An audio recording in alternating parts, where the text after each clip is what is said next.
Absolutely. So I have just started the recording. It is 2 p.m. and who we have with us is Crystal Tabor, lead peer specialist for the VA's Veteran Mental Health Recovery and Suicide Prevention Group. So, Crystal, take it away. Thank you so much, Chip.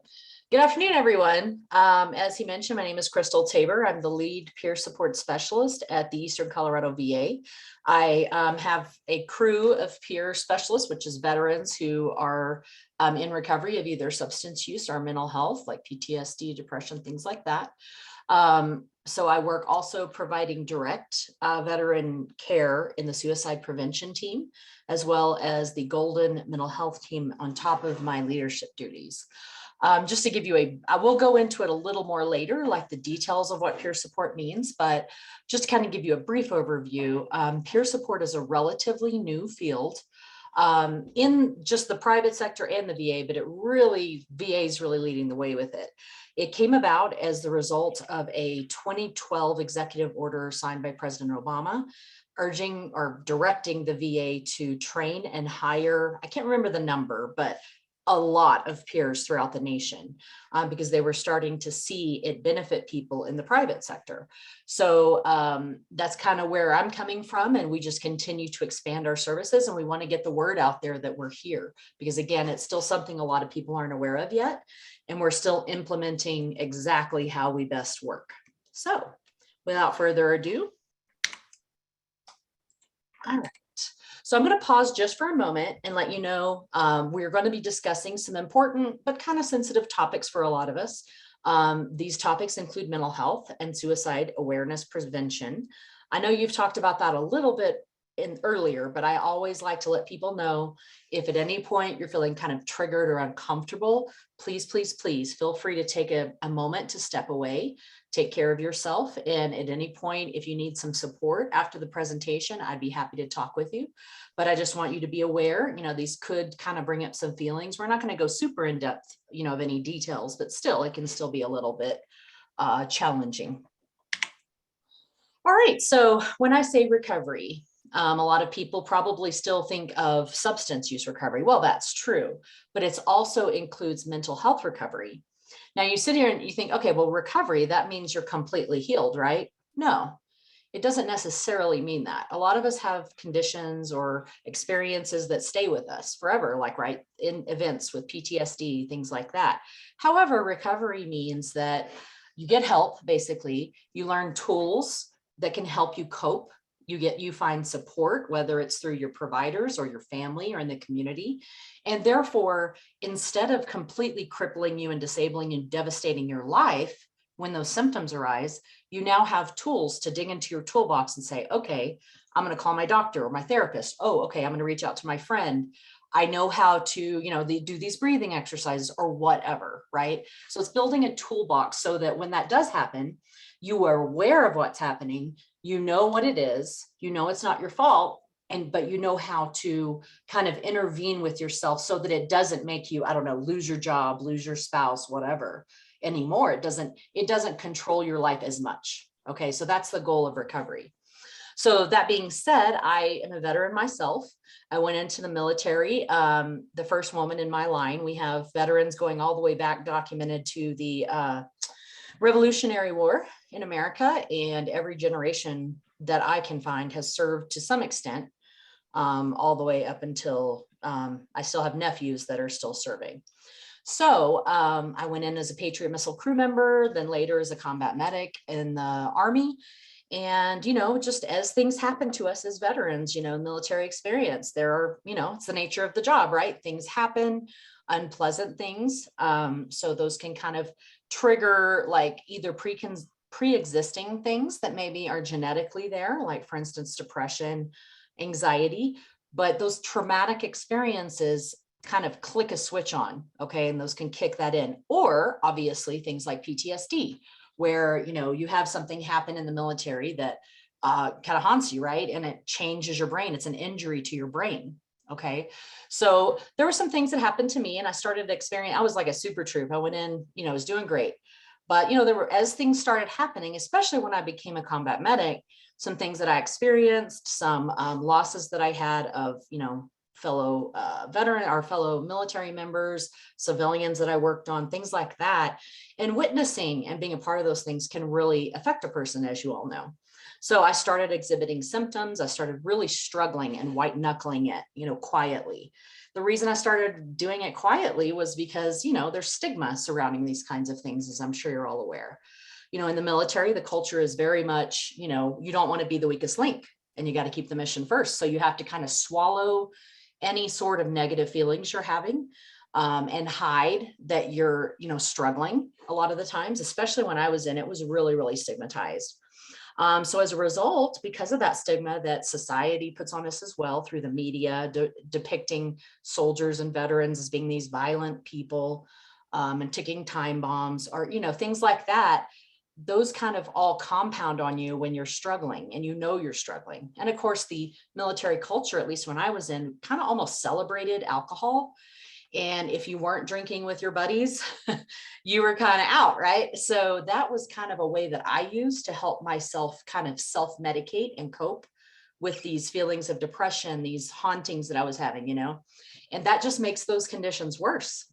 We don't realize it at the time, but that just makes your depression worse and everything else. So, as a result of that stigma, both, from my family, which had a long line of mental health issues that everyone just kind of swept under the rug and didn't talk about. And so seeing that as a child growing up, my poor grandfathers and uncles that obviously struggled with PTSD. But as not a lot was known, even though it's been around since the beginning of time, not a lot was known, and it certainly wasn't being studied enough. And the VA was definitely not really on board, as you all know. So it's watching those people struggle with that was really hard growing up, and then seeing how the family treated them, as some sort of defective person, when really they just needed some help. So that was a stigma that I carried with me, like, oh, I can't be like that. I'll be rejected by my family, things like that, right? So we all carry those stigmas with us. And then, of course, there were several times where I became suicidal, where I didn't want to go on. I didn't have any hope. I didn't want to be open with anyone. I didn't want to be ashamed. But every time I got close to that, there was always this little voice saying, what if it could be a little better? What if this isn't it? And I'm so glad I listened to those, because then when I hit rock bottom, I went to the VA, I got help, and I started my journey of recovery. Today, I still struggle with that depression, anxiety, and all that stuff. Okay. It's still there, but because I went and got help, I, did my therapy, I found support in the community through community resources, through the VA, finding my family, kind of educating them on it. Getting support, that has all built my toolbox to where, yes, those days come. Trust me, they do. But it never gets to a point now where I'm like thinking about suicide, or where it wrecks my life, or I get in trouble with the law because of my anger outbursts that I used to have, things like that. So now I can see it sooner, and then I can find a solution sooner and kind of smooth things out and keep on trucking. So that's kind of my experience. So as a veteran, with lived experience, I serve fellow veterans to kind of help them see that there's hope, there's life after, mental illness, PTSD, whatever. There is a way to lead a healthy and normal life. It doesn't seem possible sometimes for folks. Talk to them every day in my suicide prevention program. They've just given up hope, and I talk to them every day saying, look, man, I've been there. I've been through it. I've been as dark as you, and trust me, you can't see it right now, but there is life after this. So that's the power of peer support. And you'll see some more of that throughout the presentation here. So we talked a little bit about recovery. Let's look at the recovery model. So this is going on in the civilian and, veteran sector, right? For ages and ages, since the beginning of medicine, we've been working on what's called a medical model. And what that means is, oh, you have PTSD. Let me give some pills. Let me tell you exactly what to do as a doctor. I'm going to tell you exactly what to do. I'm going to give you a bunch of pills, go home. You're never going to get better, right? Well, as we know, PTSD does stay with us for, our lives. However, there is a new way of looking into this, and it's called the recovery model. So the recovery model is a process of change through which individuals improve their health and wellness, live a self-directed life, not one that the doctor tells you to live, and strive to reach their full potential. Okay. So the goals of the recovery model, it fosters a person's internal locus of control in their own intrinsic motivation and a sense of self-efficacy. So the treatment progressively transitions support from clinical professional services to natural community supports like the family. Yes, your clinical, like your doctor's still there when you need them, but you now have power. You now have, you are building on your own strengths and remembering that you are a person outside of your diagnosis. So shared responsibility for recovery, and it's taking time to get this message of recovery model through to providers. Some providers are still kind of working through the old model, which is I know best, I'm the doctor, here's some pills, go home. Now it's more like we're working on getting them to say, okay, you have this condition, I am an expert on this. However, what is important to you? What do you want your life to look like? How can I help you get there? It could be medication, it could be therapy, but always community integration is a big part of it too. Recognition that recovery is nonlinear. Okay, everybody, we all tend to kind of think, oh, recovery, I'm just going to keep getting better and better and better and better, right? Recovery is nonlinear. We may take 2 steps forward, you may take 1 step back. The next time you may take 3 steps forward. So you're slowly making progress. Now, the thing is, it's up and down. It's a roller coaster sometimes, right? There are days still when I kind of hit a rough spot and I'm like, man, this is going to be like this forever. The difference is now I catch those thoughts because of my therapy. I say, oh, wow, look at what I just thought. I used to think that all the time and look where it got me. So it's not always like this. I just need to reach out. I just need to focus on my self-care and my treatment and I'll be better. I'll do it. But it is non-linear. And like I said before, recovery does not mean one is completely healed with no more symptoms at all. It just means that when those symptoms arise, they are more manageable. You know what to do. They're less severe sometimes, most of the time, because the individual has learned tools to utilize and support to lean on. And this prevents the diagnosis from devastating your life as it once did. So that's the goal of that. Now, remember I said recovery is nonlinear. So there's generally five different stages we look at. Now, as I talk about these stages, remember there's a little arrow that goes back and forth. That means that you can be in one stage today, you might slip to another stage tomorrow, but then you still make progress as you identify those and work on them. So generally speaking, they start on the left and go to the right, okay, generally. But like I said, you can go back and forth. So the impact of illness happens when you first get your diagnosis. So you go to the doctor, you're having all these, your life is just in shambles. They say, well, you have PTSD. Like, oh God, okay, I thought so. But a lot of the times what we do when we get that diagnosis is it's like a truck hitting us, right? Because we start thinking of all those stigmas. We start thinking about people we know that have it and we start thinking, well, my life is over. This is going to affect me forever, right? But we try to work with people through the recovery process. And everybody's at a different stage when they come to you. Everyone's at a different stage and you have to meet people where they are. So life is limited. So once you get your diagnosis, you're just devastated, right? Life is limited means you start thinking, well, I guess I'll never go back to school because I have PTSD. I won't be able to handle it. Okay. So things like that, those kind of thoughts. Then you start thinking, well, maybe change is possible. Perhaps you've entered like some treatment of some sort. You've started therapy, maybe just barely. And you're like, well, everybody's saying this EMDR thing works. Maybe it'll work for me. Let me give it a try. So that's a good spot right there. That's where I really, that or earlier is when I really like to make sure people get connected to a peer, because those are the critical phases to get them really engaged, right? The next phase would be commitment to change. You start maybe thinking, hey, you know what? This might be working. I think it is. I think I'm going to go forward and I'm going to try to do all these things in spite of my diagnosis. And that's kind of like a maintenance area, right? And then action to change. That's, I'm doing this. I'm going to find some support. I'm going to do therapy. I'm going to use these tools, right? So as I said before, recovery looks different for everyone. Everyone's unique with their cultural backgrounds, their values, their religious beliefs, political, whatever it is, right? Everyone's unique. So when they come to me, I listen first. I honor their own values, whatever their values are, even if it's something different than mine. Are opposite. It doesn't matter to me. You are the person. You are the person I am serving.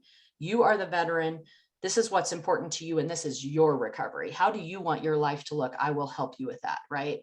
So it's about empowering and recognizing where they're at on this continuum, and then kind of building on their unique strengths in their goals, listening to them, hearing what they say they used to like to do, or maybe just identifying, hey, you know what, he sounds like he's, a really good mentor to his friends or whatever. Let's build on that. Let's find a way to help him, regain that. Once again, it's about finding your identity again. Sometimes when we have these severe mental health issues, we kind of, our personality, our identity, our dreams, all that gets kind of buried in the muck of the trauma, buried in the muck of the symptoms. And so sometimes it's just about shining a light down there and saying, hey, there it is. You got the power in you. Let me help you find it again. So that's where the recovery comes in. Now, I'm not going to read this whole thing off to you, but if you take a look, it's a little blurry, I'm seeing, so I apologize for that. I didn't see it this big. So once again, the model of recovery, this is the recovery principles, right? Veteran-centered, veteran-driven care. Again, not just throwing pills at you. And we're working on people getting on board with this. It's more about, what do you want your life to look like? Here are some suggestions, but it's still the veterans, willpower, their drive, their desire that still runs the process. Okay. So the VA staff and the veteran, remember I said it's a collaboration. It's a shared responsibility. So I like to look at the hope one first, because that's, upper left, really, that's the one that peers are the big ones at, right? We are the living, breathing example that recovery can and does happen. So the veteran, if you talk with the veteran as a peer, like, look, man, I've been there. Like I said, let's focus on your abilities, not your disabilities. Yes, they are there. They are driving things, but let's find a way we can bring out who you are and what you want in life. And look at me, we role model how that works. Okay. Person driven, like I said, going to the right here, being open to exploring. Veteran needs to be, a lot of times peers are really good at getting buy-in in their recovery. Like, it's hard as a veteran to go talk to a provider, like a doctor or whatnot, that's maybe not a veteran or doesn't have PTSD. It's kind of hard to kind of trust them and open up sometimes, because you hear all these things about just getting pills thrown at you, right? So sometimes bringing a peer into that process can kind of help say, hey, you know what? I was the same way as you. I felt the same way, but trust me on this one. Give it a try, because I did, and I'm glad I did, that kind of thing. Recognizing there are many pathways. As we said before, everyone's different. Everyone has their, I'm not going to force my belief system on you, regardless of what it is. I am going to ask you what you want it to look like, right? Holistic. You'll start seeing this more and more. It's kind of new, but we're working on a part of the recovery model is whole health, meaning, recovery from, a mental health diagnosis is not just about your mind, right? There are many other aspects of you as a human being that go all together, right? So for a lot of veterans I work with, and at least for me as well, my spirituality, my, religion or whatever is a big part of things. So I always look at it as, you're spiritual. And for some people that maybe are not spiritual, that's fine too. I define spiritual as finding a purpose through whatever means that is, right? Whether you're Christian, Jewish, or even atheists. I've had atheist veterans that wanted to find a purpose in life, giving back to the community, whatever. So I respect whatever anyone comes to me as their belief system. So you've got the spiritual, you've got the mental, which we work on through, the therapy and all that. And then of course the physical. So we're starting to offer things like Tai Chi, yoga. We even have like a peer that runs in conjunction with a community organization that has accessible bicycles. She has a group where they meet and they do physical activities. So we're starting to do things like that too, where it all ties in together. As you know, you're a multifaceted individual. So there's a lot more to you than just the mental health piece, right? So remembering that and bringing that in. Okay. Peers and allies, making sure you're, you have other veterans to support. That's why support groups are so important. Developing community partnerships, whether it's American Legion, DAV, VFW, things like that, right? And others too, but that's kind of an example. Relational, empowering the veteran, not enabling, empowering. So when I say that, what I mean is, as a peer, I'm not going to, meet them for a drink somewhere. I'm going to be recovery oriented, recovery friendly. Let's meet at a park. Your goal is to, lose weight. Let's meet at a park. We'll take a walk and we can do peer support as we're walking. That way we're working towards your goal and we're doing a whole health approach. We've got cultural. So obviously, like I said, traditions, beliefs, everyone's different. Addressing trauma. trying to make sure we are providing a safe and welcoming space and environment of care. For instance, I was trying to seek treatment for military sexual trauma many years ago at another VA. Well, they decided to have the military sexual trauma unit in the same unit as the domiciliary, which is generally speaking was mostly males. And the women had to walk through, and this is not saying it's just women that experience military sexual trauma. Okay, I want to make that very clear that men do as well. But walking through there, it was like, you're getting wolf whistled, you're getting, called all these names, and that's not a safe or respectful environment of care. So I spoke up and they ended up changing it. But that's, something we have to work towards. And going into the VA, you need to feel welcomed, you need to feel respected. And that's not always been the case. And that is something that I've seen starting to change over time. And that is my hope that we continue to change that. So making sure that people feel comfortable, because if you don't feel comfortable, you don't want to go in for treatment anyway, right? I mean, I wouldn't. Strengths and responsibilities. So obviously advocating for the veterans and their families, and just like including, if the veteran wants their family included, they're always welcome to be included on their treatment plan and in their care, because they are the ones that are helping us the most, right? Then of course, respect. I mean, that one, I don't even have to explain that. We have all encountered that, right? Lack of respect from providers or whatever, right? Or the community, whatever it is. So trying to make sure we are offering veterans something that respects their rights and their dignity and doesn't make them feel humiliated, right? You already feel bad enough when you're going in for care. All right, so what is a peer specialist exactly? What do we do? Okay, so it's a veteran with lived experience in mental health and or co-occurring substance use who has been trained. We go through a special class, but most of our expertise is just being a veteran and being in recovery. But we're trained to help other veterans with similar stressors and or symptoms to live a more meaningful life and find their own power again. So we are actively engaged in our own recovery journey, and we model recovery behaviors while utilizing coping skills and sharing our personal recovery stories to provide hope and mentoring. So we model recovery. An example for that would be, I was facilitating a women's support group several years ago. Well, I was having a really hard day. My symptoms were kind of coming through, as they do sometimes. And I went in to start group. Well, one of the women veterans kind of noticed that I was a little off. And she asked me, "Hey, are you okay? You seem a little off today."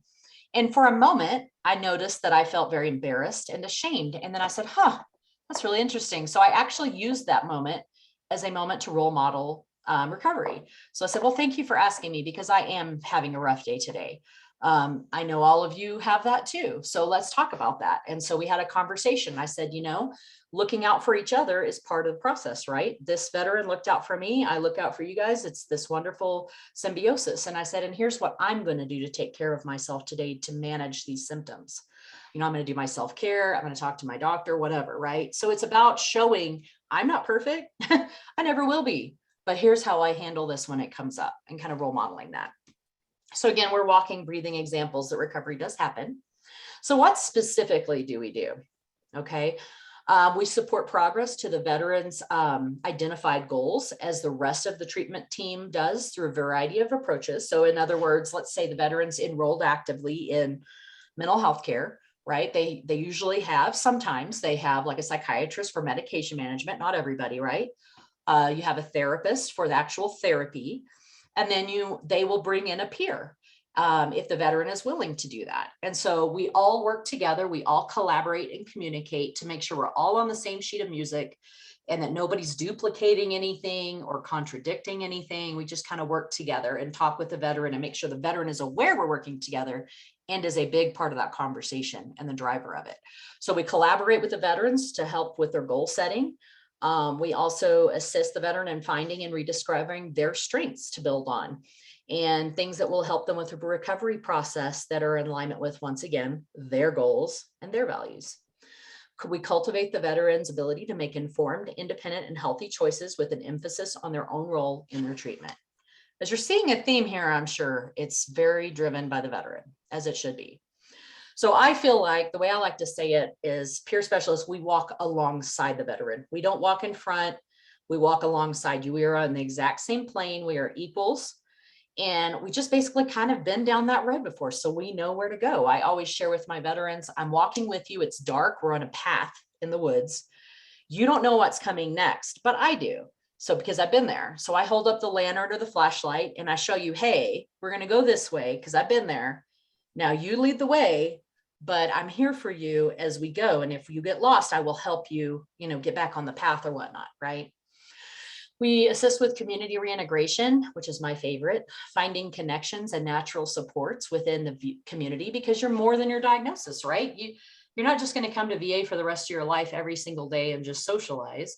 The thing is, yes, we need to make those social connections and find that support, but let's take it a step further. We want, veterans to feel empowered and live and be a part of community and live life again, right? Not just be going to the VA every day to just kind of not really make any progress, right? Come to the VA, meet your friends, get your tools, and then let's also find support in the community. And if you want to be a carpenter, let's help you find a way to do that. If you want to learn to play guitar, let's find a way to help you do that, whatever your goals are. Peer group facilitation, obviously, those are peer groups that are led by peer supports.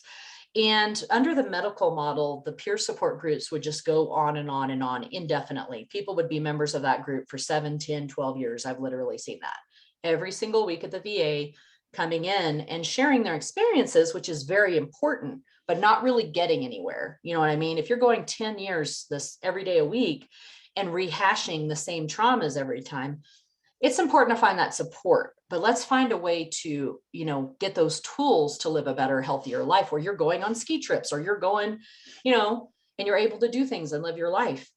So individual peer mentoring. So in other words, the group facilitations, they all have a goal now. So the goal is, hey, we're going to meet for 12 weeks this round. You're always welcome to come back, but for this particular round, we're going to meet for 12 weeks, basically is what I'm trying to say.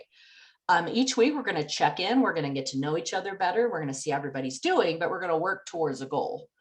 Then when that goal has been reached, then like I like to do is get everybody together out in the community. We go maybe have our final thing is maybe a lunch together or something. And then we kind of talk with each other. What's your goal now? What, are you guys going to get together, continue, going for walks or going fishing or whatever. And then of course, episodes of care. So like, let's say that all goes well, you sort of graduate, but maybe a few months down the road, you're kind of struggling again, you can come back and we can do it until you got it, so it's not like you just get kicked out. It's, we work towards goals and then you can have another episode of care if you need to.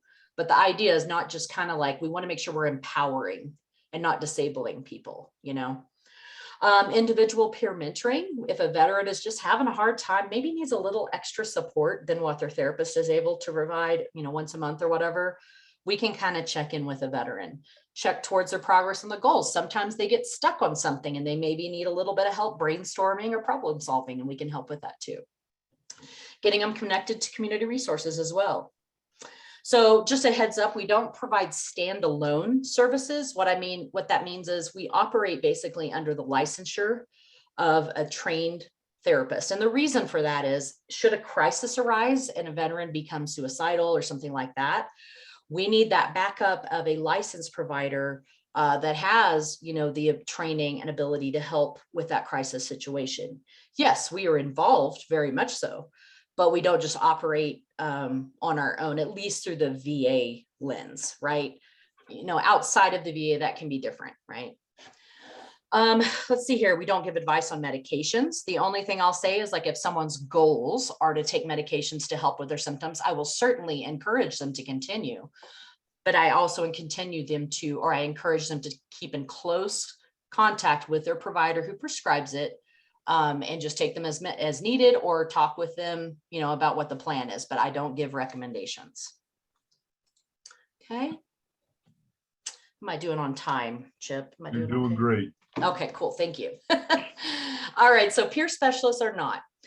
We provide purely supportive contacts for isolated, lonely veterans who are not interested in developing natural support. So we don't do that. So what that means, all that means is we're not just a friend, so to speak, that, at least from the VA perspective, that calls a veteran and we just talk about sports or whatever. Yeah, sometimes that kind of thing is important when you're building rapport or relationship, but our sole purpose is not to just kind of be a buddy, right? Even though it does work out that way sometimes a little bit. but we're very goal oriented. We want to make sure that we're working on some sort of recovery tool and not just shooting the breeze, right? We do not teach therapeutic coping skills, technically provide counseling or therapy, but what we can do is, like, for instance, I have a veteran that is having a little bit of trouble really engaging in their therapy, and like they're given homework, but sometimes a therapist will contact me, hey, the veteran's open to you giving him a call to kind of go over the tools we've been discussing and see if there's, some of your personal experiences can come into play on helping them kind of get past the barriers they're facing and practicing those, right? So we don't teach new coping skills, but we can enforce what's already being, discussed with the veteran and their treatment team. We don't cross professional boundaries, provide personal context, or connect with veterans we are serving specifically outside of work. That one's a hard one because the veteran community is already small, right? So it's not to say I can't go participate like at the American Legion or the VFW. It just means that if I'm working with a specific veteran directly with their treatment team for their own protection as HIPAA, privacy, and all that, I won't be like forming like a super close friendship with them, right? Because that can kind of interfere with things. It's not that I won't say hi to you, I'll ignore you, I'll let you approach me and we'll come up with some sort of way of saying, hey, this is my friend, or whatever, where people don't suspect, that they're receiving mental health treatment, because there is still that stigma. And we want to also honor a veteran's privacy, and be alignment with HIPAA. So those are things you can talk with your peer about if you were to work with one. We don't complete any VA or Social Security disability paperwork for the veteran. That does come up quite a bit. A lot of times they'll send veterans to us and say, hey, he needs help completing this. Like, oh, I can give him tips on how I did it and also get him connected to, the DAV or the VBA folks to help them, but I'm not going to sit here and fill it out. It's not really my area. We don't act as a shuttle for veterans without transportation. That's something that comes up sometimes at work. The social workers run out of time to say, hey, that peer can take them. Yeah, if we're able to, if they're open to talking about recovery and peer support, that would be fine. But we're not just, we're not just here to do all the extra work. We actually have a mission. Providing crisis intervention or transportation to the hospital for suicidal veterans or something like that. I do provide some crisis intervention as part of the suicide prevention team. So that's kind of a gray area. The thing is, we don't just go out to someone's house if they're actively suicidal on our own with no one else's knowledge and take them to the hospital necessarily from a VA, official capacity. So that's something, but we can provide resources for that and we can get them help connected for that. So I've kind of given you examples all throughout this. Just one quick example, I think that kind of drives the message home a little bit. I once had a veteran who, has, I don't know anybody that's engaged in VA care, but it's something called My Healthy Vet, which is like an online portal where you can go in and you can review your notes. You can send secure messages to your provider. And so a lot of the times veterans go in there, they read their progress notes to make sure everything's jiving, right? And they send secure messages. Well, I had a veteran who had gone in and read his notes from his recent visit with his psychiatrist. The psychiatrist had identified some issues that were kind of like borderlining on because of his diagnosis, there were like some delusional thinking. And she had documented that. Well, the veteran was very hurt by that, understandably, right? That's a lot. That's hard to look at. And so he came to me just in tears, can you help me? I don't understand why she's doing this. I feel like she's attacking me. And so I listened and I provided him support and I normalized how that can feel hard to see that in writing, right? And so I asked him, I was like, do you think it would be okay with you if I spoke with your provider and let her know how you're feeling and just see if there's some way we can kind of all connect to make sure y'all are on the same sheet of music. And so, you can know that she's really here for you, helping you, but also for you to express how you're feeling about what that felt like, right? So he was very much in agreement. So I went and spoke with his psychiatrist and I explained what was going on. And she was very much in agreement that she really cared for him and she wanted to make sure they had the best relationship possible. So then their next appointment, I joined them. So all three of us met.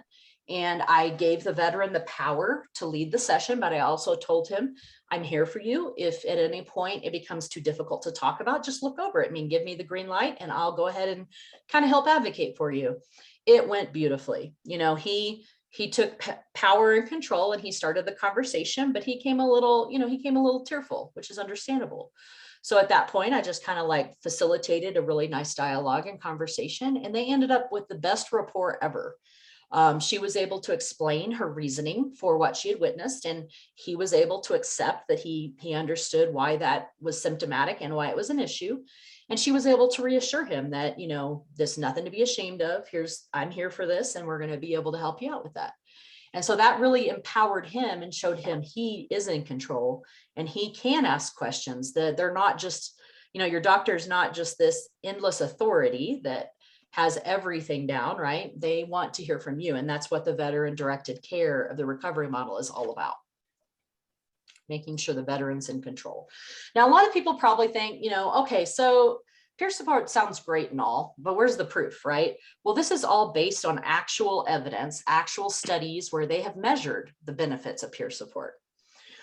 It's very promising. They've been able to research it for quite a while, and that's why we keep getting new positions that they're adding, because it is powerful and we are seeing good results.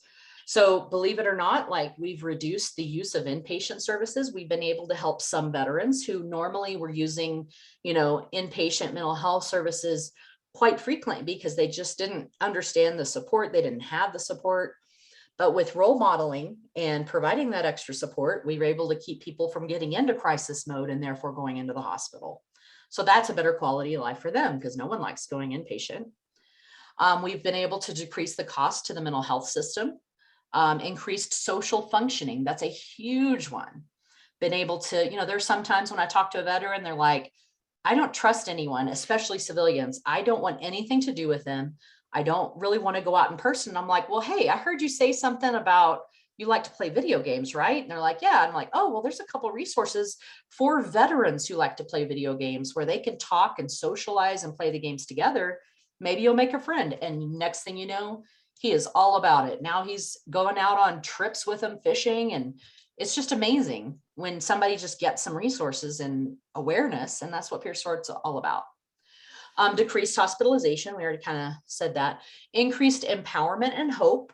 So many people, you know, the very first veteran I ever worked with was just beside himself, tearful, suicidal. The doctor that was working with him asked me to come talk to him because he just was inconsolable and they weren't really getting anywhere. So I went in there, introduced myself, and just let him cry and talk. And at one point I said, you know what? I've been in your shoes. I know what that's like. And he just completely stopped. He looked up at me through his tearful eyes and he said, you do? What do you mean you know what this is like? By the end of that conversation, he was hugging me. I had him bought in. We were able to get him help. He came walking up to me probably about a year or two afterwards in a suit. I didn't recognize him. He walks up, he hands me a business card, and I'm like, who is this? He had started his own business. He went from, you know, he needed that little bit of hope. And he reminded me, man, you gave me hope. You made me believe this was possible. And here I am. And that was so moving.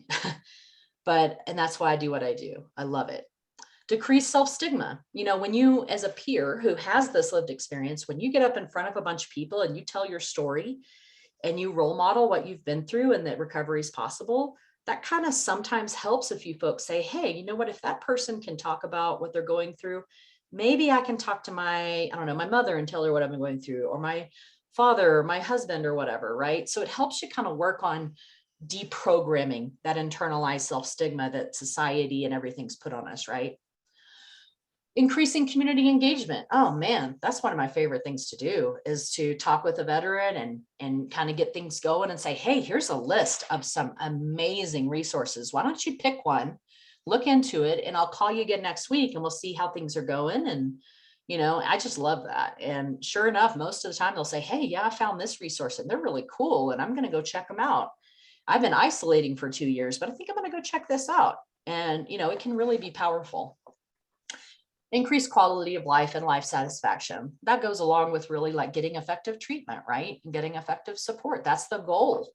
The goal is for you to have a life where your symptoms don't dictate everything, right? Increased engagement and activation in treatment. Like we talked about earlier, sometimes folks are a little hesitant, and it's totally understandable. And having someone stand there by you and consistently say, hey, I've been there, let's give it a try. If this doesn't work, let's look at other options and I can advocate for you. Things like that. So how can I help as an individual, right? A lot of you may be asking yourself that. And I know that we had someone speak to suicide prevention earlier, and I'm just going to touch on a few things then. So, just knowing that it is okay to talk about. And I know that's hard because stigma has told us it's not okay, right? We always hear the thing that frustrates me is, if someone's feeling suicidal, they go to the emergency room, they get hospitalized, right? People all whisper, oh, he's crazy. He's in the mental ward. He's crazy, right? And then the problem is if someone doesn't go get help, that same person doesn't go get help and they end up dying by suicide, everybody's like, why didn't he get help? It's available. Why didn't he talk to us, right? But society gives us mixed messages, doesn't it? And so that stigma is deadly. It's actually deadly. I will say that. So opening the conversation, finding a nice little spot, a private area. Hey, you know what? I've noticed you're just not yourself. It's okay to talk about it. What's going on? Just very casually. And another thing I really want to drive home is it's okay to ask about suicide. A lot of us, it's an uncomfortable thing. I get it. None of us really want to talk about it. It's very scary, right?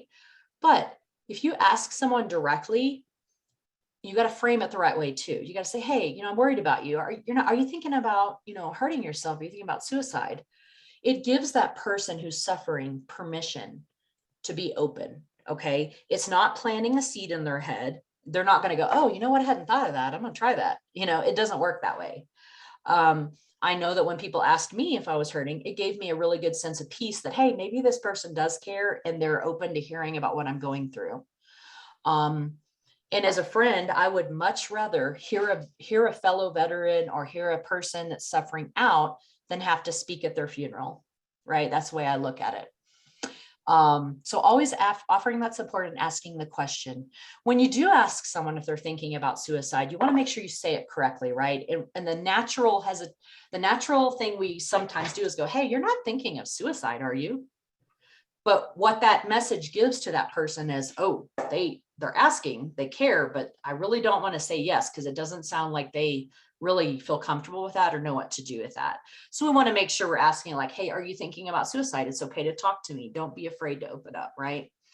You've got, the Veterans Crisis Line, which, by the way, I'm very excited to say there's been a pilot program going on for the last year in which we've hired, I don't remember the number, tons of peer supporters that are now going to be on the Veterans Crisis Line as responders. So, of course, you have your licensed providers, usually, I think LCSWs that work on the crisis line, but now they are going to have peers right there with them. So if someone calls in and like, you don't know what this is like, I want to talk to someone who does. Oh, okay. Well, here's Brandon. He knows what this is about. And so we're hoping to really see some differences there too. So just always reaching out to folks and, starting that conversation. That's so big in stopping the stigma. Also, like in conversations, if someone you're talking to starts saying things like, oh, well, I heard so-and-so's crazy. He tried to kill himself, kind of correcting that, stopping it in its tracks and saying, well, people go through things and they suffer silently. And, mental health is just as important as physical health. So let's try not to think of it that way. And let's not use that C word. So as an organization or agency, how can you help? Well, y'all are doing it right now, right? Inviting guest speakers to come spread awareness about resources, spread, awareness about intervention and stigma, destigmatizing, right? So educating your personnel, your members, training by VA staff is available for your organization or agency, which you're aware of. And there can be more too. We can come with more training if you need it later on. Community resources, which I'll share a few with you, but y'all probably have a lot of them anyway. Knowing the warning signs, what to look for. These are some educational things we can talk about too. There's lots of really good resources out there, especially through an organization called NAMI. It stands for National Alliance of Mental Illness. And I believe I have that on my resource slide. They have a free class, and I believe it's virtual right now, pretty much everywhere. It's nationwide. It's called Operation Homefront. And it's specifically designed to give training and support for loved ones of a returning service member so that they know what the warning signs are, how to help them, and how to support themselves too. So there's lots of really good resources to kind of learn, what you need to look for and how to intervene. Of course, in stigma, encourage openness. I have to say this too, like different agent or organizations like, American Legion, VFW or whatever, displaying or distributing resources. Like if you need some resources or materials, let us know. Like we could give you some flyers, some cards, things you can pin up on your, on your board or whatever, just so it's kind of visible. Because not only does that give that person that resource, specifically the phone number or whatever, it also subconsciously shows people that are walking around looking at it thinking, oh, mental health. Okay, important as physical health, no big deal, right? So it kind of breaks down that stigma too. Of course, invite us to attend, do trainings, have a plan for crisis intervention. So it's always good, I think, to have some folks trained in mental health first aid, which is also something you can do. I think that's offered several places like locally. Have some people trained in that and have like a phone tree, like an emergency, phone trees should one of your members express some, concerning things where that y'all can activate as a team and get them connected to the crisis line or get them to the emergency room or whatever, right? There's also some really cool programs going on in the area, like through Denver, the STAR program, which is a mental health response team that goes out plain clothed in a plain vehicle. They're not dressed, they're not in police uniforms. They're not going to handcuff people if they, they're trained. The police do it great, as best they can, but that's an extra burden for them to have to, deal with. And so if we have trained mental health professionals, they can go out. The biggest thing I've heard from veterans who get welfare checks is it's embarrassing, right? It's embarrassing having police pull up at your house with the lights on, or, your neighbors may think you're a criminal or you've done something wrong when really you haven't. You just need somebody to talk to and you need some help, right? So having those teams come up where it's kind of like dismissed, like neighbor maybe, oh, I don't know what that is, but whatever, it's not as humiliating, right? And they're able to get them taken care of. So those are some exciting things that I'm working with the community on right now. And I'm really looking forward to those. I'm specifically working on how to best serve veterans with those programs. Encouraging or hosting healthy activities, events for community building and support among veterans. So like, for instance, maybe a VFW or something that, they have an event for awareness or something, not selling alcohol or not having alcohol available, because that may help encourage healthier behaviors. Now, if you want to have an event with alcohol later, after all the important information's been done, and it's just a social event at that point, that's fine, of course. But we don't want to exclude people who are having, like substance use issues or something from coming and hearing this needed information.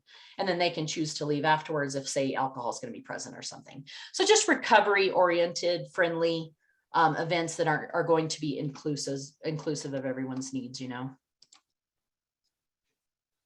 So here at Eastern Colorado, as I said, I'm a lead, which means I have several peers that work for me. I'm the lead for all the mental health programs. So suicide prevention, substance use treatment, PTSD, inpatient, life skills for those with severe mental illness, things like that. Okay.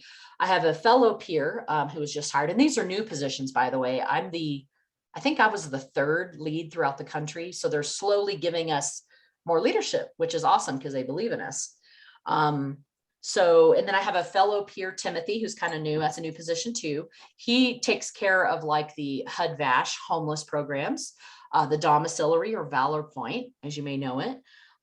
Mainly housing and stuff like that. Okay. So we have a team of 16 total peers assigned to these various programs. However, they've been so impressed with, what we're doing and everything. They're about to give us several brand new positions. And we're also backfilling some positions from those that have moved on to other positions. So we'll have a total of 25. That's the largest amount of peers staffing in the nation at any VA. They're also talking about creating a peer supervisor position, because right now we fall under one of the psychologists. So they really believe what we're doing is good stuff. And so that's really cool to see that coming to where we're going to be respected as our own profession. So in order, veterans need to be enrolled in mental health or substance use or homeless services and have an assigned treatment coordinator, which is part of the process, super easy to get them connected to peer support to assist with the recovery goals and added support. So we're not a walk alone. Like I said earlier, we're not a standalone. We need to have someone in there that's involved with actual evidence-based practices and such. How do veterans get connected, right? And this is kind of generic, like there's more things that I can help with too, but like, obviously, if there's an emergency, like an imminent danger, we need to get them to the emergency room. We do have a specialized team there now for psychiatric assistance. It doesn't necessarily mean the patient's going to get hospitalized. And that's what a lot of us fear, you know, is, oh, if I admit to this, I'm going to go to the hospital. Not necessarily. But we do have a specialized psychiatric assistance team where they know more than like your standard like medical doctor that's responding. Though they have great intentions, they're not trained on psychiatric issues, right?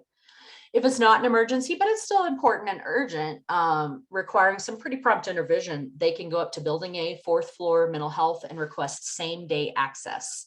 Okay, same day access is intervention. We have providers on call throughout the day that have a clear schedule that is just dedicated to seeing walk-ins, basically. Okay. They also have a phone line that does have voicemail. You can call and say, hey, I'm not in an emergency, but I do need to see somebody very quickly. And a mental health staff member will either call them back or answer the phone or whatnot to get you taken care of. If they're not enrolled, of course, if it's an imminent danger situation, you know, suicidal or whatnot, they need to go straight to the ER, right? And if that's the case and they're not enrolled in the system yet, we can get somebody over there to help get them urgently enrolled, okay? But if it's not a super dangerous situation, we can just take them, go right over to the business office on the 1st floor with a photo ID and a DD-214. However, the DD-214 can be electronic now, I'm told. You don't have to have like the printed one if you don't have it. And if you do encounter someone who doesn't have a copy of their DD-214, go anyway, because a lot of the times they can pull up in a database. I'm not sure what it's called, but they can pull up in a database their eligibility and they can quickly get them enrolled in the system. Then they can escort them either to the emergency department or the 4th floor mental health, depending on what their needs are. Okay. And any veteran who calls the Veterans Crisis Line should be offered or can request assistance expediting enrollment and a mental health consult. So let's say a person calls the crisis line, they're not already enrolled in mental health, but they are enrolled in care through like medical health. They can tell the responder, hey, I need to get enrolled, but most of the time this responder is going to offer that anyway. And so it's a national call center, but they send a consult to whatever that veteran's local VA is. And then my team gets that consult and we follow up and say, hey, you called the crisis line. We're going to get you taken care of. You know, we'll get you, you know, we kind of babysit that process to make sure it happens. And as I'm sure you're all aware, collaboration's key, right? Together we can do it. Each agency, organization, individual has their own tools, their own skill set, resources. And by doing what we're doing today, right now, this is collaboration, sharing resources and building relationships so we can work together, right?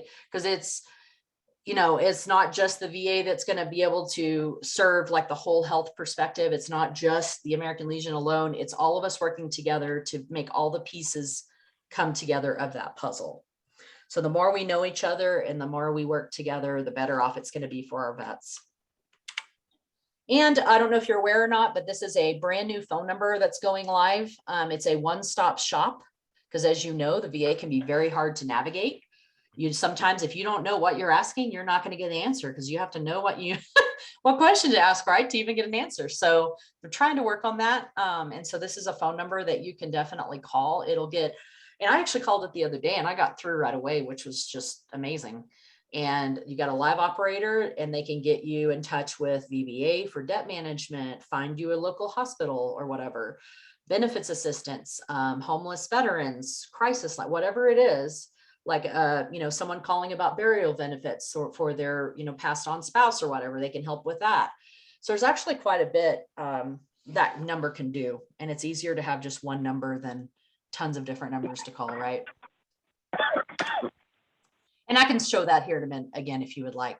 But, you know, that's pretty much it. But what you can do if you need more assistance or you have some other questions, or let's say you're running into a snag somewhere, that's my name and my email address, as well as my phone number. It does have voicemail. So I'm in with veterans pretty much all day, every day. So I'll call you in between, or I may call you the next day or whatnot, but feel free to call that number or email me and just say, hey, I saw you at the presentation the other day. I have some questions or I need help with something.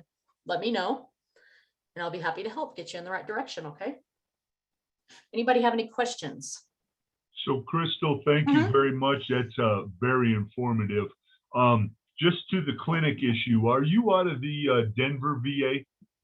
I am. So I have like split duties. It's kind of weird. I have a hybrid thing. So I work at suicide prevention at the Denver VA Mondays and Thursdays.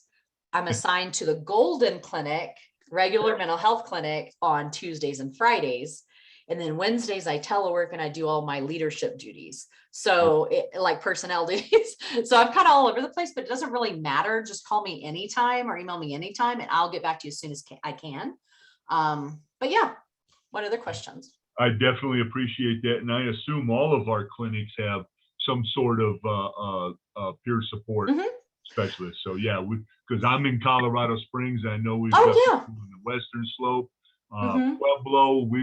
We've got just about everything covered, I hope. Yes, we're like I was saying, there's a few areas that we're still working on getting folks hired and creating positions. But these are all the ones where we currently have folks. Like, so for instance, Colorado Springs right now, we just hired a second peer support. You've got Cottrell and now you've got Daryl. You may not have met him yet. So he's down there. We're actually about to hire 2 more in Colorado Springs. Then we've got a peer down in Pueblo at Head Bash. We're working on trying to get another peer down there. We haven't got that position approved yet. But there's lots. We even put in a request to hire peers for primary care, to help people that have like maybe, I don't know, like medical conditions that are chronic, like diabetes, helping other veterans that have diabetes, things that we haven't gotten approved for that, but we did get approved for a ton in mental health and homeless departments. So those are going to keep coming. So I'm advocating for that daily. You're welcome. So most areas are covered. And if you do, let's say you are enrolled in a certain clinic and you ask for a peer and they say, well, we don't have one yet. You can always just throw my name out there and I can get back to you. They all pretty much know that though, that I'm kind of covering those until we have folks. Great. Yeah. Tina, you got something for us? I was just wondering, when you may have covered this, but when did this exactly start? This is a remarkable program. Yes, ma'am. It all started with President Obama in 2012. He did an executive. Thank you. Yeah, it's okay. Executive order. And it's been kind of slow. Because we had to kind of prove ourselves that it was going to be effective. So they all hired, the VA hired the minimum that he required.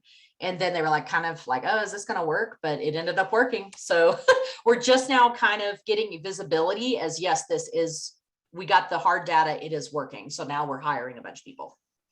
Yeah, sounds great. Thank you. Thank you. Well, hey, Crystal, my name is Rich Douglas. Hi, Rich. Hey, I'm just on the phone. Can I get your phone number? Sure. You ready? I got that. Okay, go ahead. All right. So it's 303 810 7702. 7702. Yes, sir. Down here in the valley, we have Southeast Mental Health, and they're doing a good job down here. I believe that everybody's all affiliated together, anyways. My major concern down here is the HUD Bash program. So I know HUD Bash doesn't have no apartments or anything for anybody down here. I think the closest is Pueblo in the Springs. So would your number be the number to contact to get a hold of the HUD Bash personnel? Okay, so let's see here. Where are you specifically? I'm so sorry, I didn't hear. He's out east. So I'm looking for the go-to number for the HUD Bash program. I'm saying, hold on, let me take you off a speakerphone.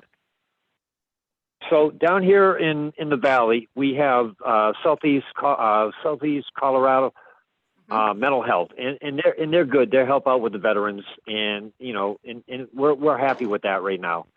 My biggest concern down here is the HUD Bash program. So we have some homeless veterans, and I'm just trying to get I had the go-to number. That was like last year, but that number has changed since then.